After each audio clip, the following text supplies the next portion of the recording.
தமிழ்நாட்டில் கடந்த 15 நாட்களில் 25 கொலைகள், 4 இரட்டை கொலைகள், 19 பாலியல் குற்றங்கள் நடைபெற்றுள்ளதாக உதயநிதி ஸ்டாலின் குற்றம் சாட்டியிருக்கிறார். இது தமிழ்நாடா அல்லது உத்தரப்பிரதேசமா என எதிர்க்கட்சித் தலைவர் உதயநிதி காட்டம் தெரிவித்திருக்கிறார். தமிழ்நாட்டில் கடந்த 15 நாட்களில் 25 கொலைகள், 4 இரட்டை கொலைகள், 19 பாலியல் குற்றங்கள் நடைபெற்றதாக எதிர்க்கட்சித் தலைவர் உதயநிதி ஸ்டாலின் குற்றம் சாட்டியிருக்கிறார்.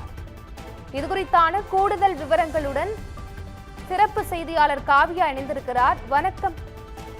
தமிழ்நாட்டில் கடந்த 15 நாட்களில் 25 கொலைகள், 4 இரட்டை கொலைகள், 19 பாலியல் குற்றங்கள் நடைபெற்றிருக்கிறது என உதயநிதி ஸ்டாலின் குற்றம் சாட்டியிருக்கிறார். இதுகுறித்தான முழு விவரங்களுடன் சிறப்பு செய்தியாளர் கிருபா இணைந்திருக்கிறார். வணக்கம் கிருபா, முழு விவரங்கள் என்ன?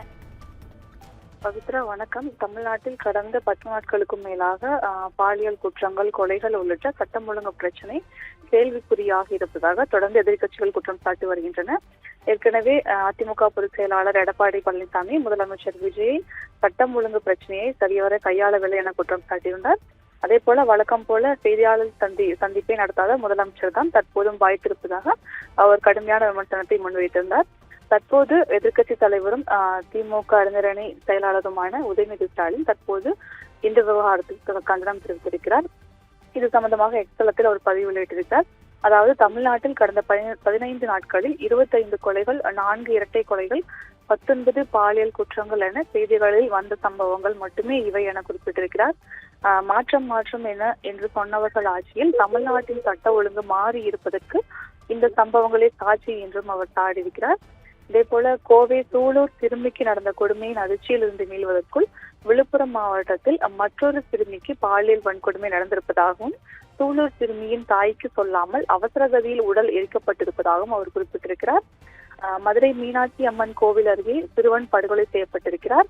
மேலும் கோவையில் ஒரு இளம் பெண்ணின் வீட்டின் மீது பெட்ரோல் குண்டு வீசப்பட்டிருக்கிறது.